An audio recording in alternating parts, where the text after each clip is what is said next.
ووضع الكتاب فترى المجرمين مشفقين مما فيه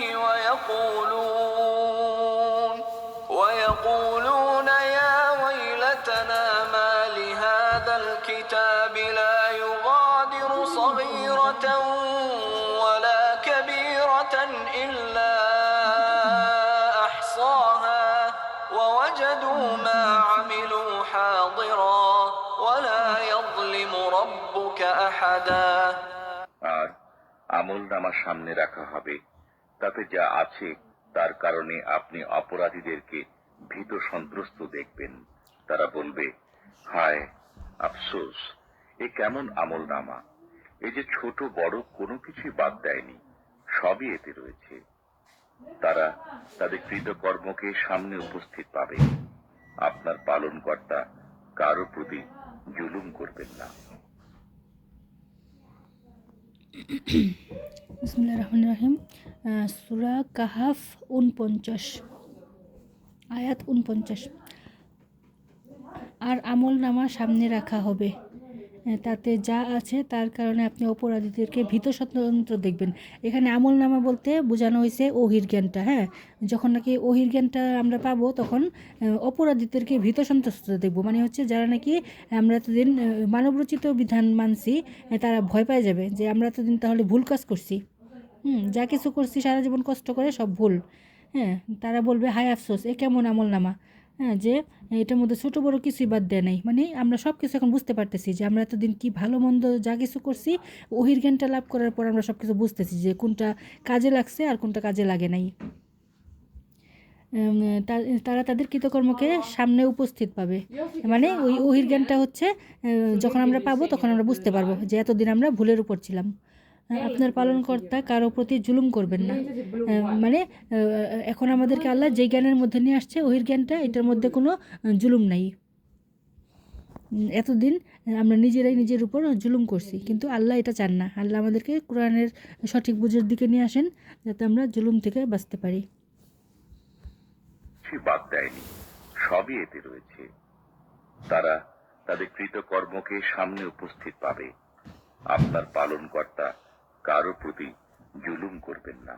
وَإِذْ قُلْنَا لِلْمَلَائِكَةِ اسْجُدُوا لِآدَمَ فَسَجَدُوا إِلَّا إِبْلِيسَ كَانَ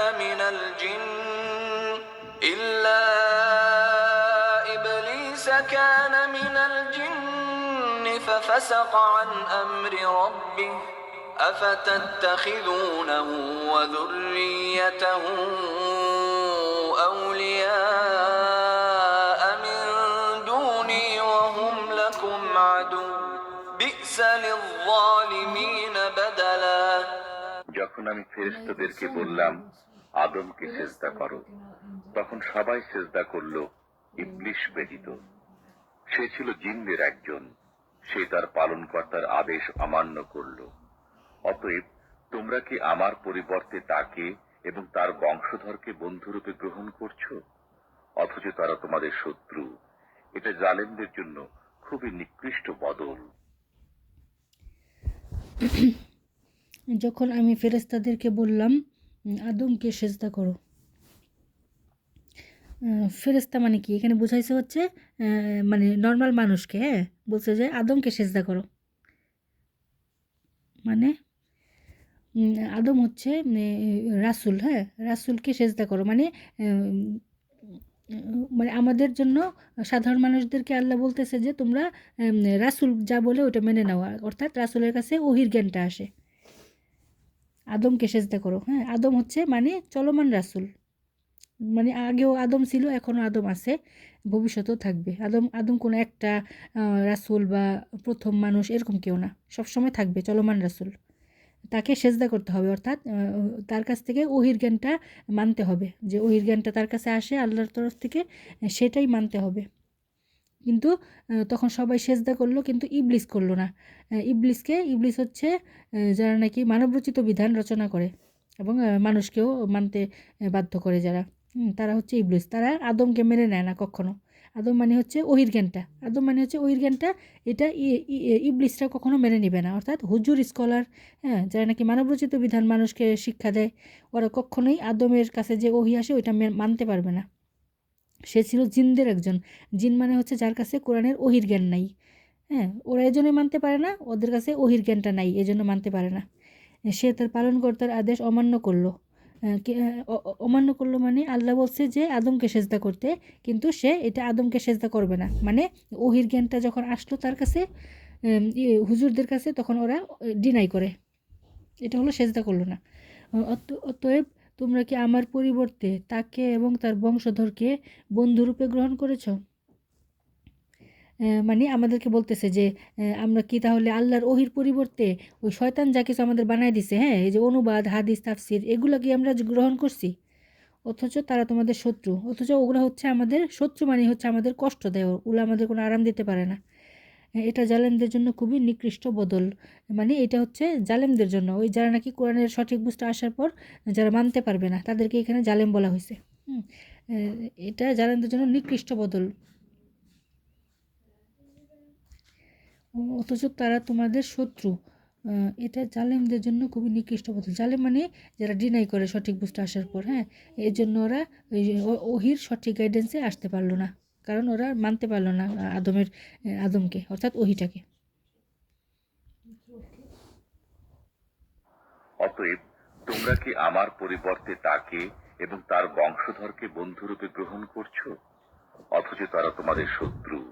এটা জালেমদের জন্য খুবই নিকৃষ্ট বদল। ما أشهدتهم خلق السماوات والأرض ولا خلق أنفسهم وما كنت متخذ المضلين عضدا। নভমণ্ডল ও ভূমণ্ডলের সৃজনকালে আমি তাদেরকে সাক্ষ্য রাখিনি, এবং তাদের নিজেদের সৃজনকালেও না, এবং আমি এমনও নই যে বিভ্রান্তকারীদেরকে সাহায্যকারী রূপে গ্রহণ করব। নভমণ্ডলে ও ভূমণ্ডল সৃজনকালে আমি তাদেরকে সাক্ষ্য রাখিনি। নবমণ্ডল ভূমণ্ডল বলতে বুঝাইছে হচ্ছে এই যে আল্লাহর ওহিটা যখন আমাদেরকে দিলেন আল্লাহ, এটা তাদেরকে সাক্ষ্য রাখে নাই, মানে তাদেরকে জিজ্ঞাসা করে ওহিটা আল্লাহ বানান নাই। তাদেরকে মানে কি, ওই যে হুজুর স্কলার ওদেরকে, এবং তাদের নিজেদের সৃজনকালেও না। হুজুর স্কলারকে তো আল্লাহই বানাইছে, হ্যাঁ, ওদেরকে জ্ঞান বুদ্ধি তো আল্লাহই দিছে, যে ওদেরকে জিজ্ঞাসা করে আল্লাহ ওহির জ্ঞানটা বানায় নাই। এবং আমি এমনও নই যে বিভ্রান্তকারীদেরকে সাহায্যকারী রূপে গ্রহণ করব। মানে ওরাই হচ্ছে বিভ্রান্তকারী, হ্যাঁ, ওদেরকে আল্লাহ কেন সাহায্যকারী বানাবে যে ওহির জ্ঞানটা বানানোর ক্ষেত্রে? মানে এখানে হুজুরদের বিরুদ্ধে কথা বলতেছে আল্লাহ, যে ওদেরকে বিভ্রান্তকারীদেরকে আমি সাহায্যকারী বানাই না, ওরা আমাদেরকে কোনো সাহায্য করতে পারবে না, ওরা শুধু আমাদেরকে বিভ্রান্তই করতে পারবে।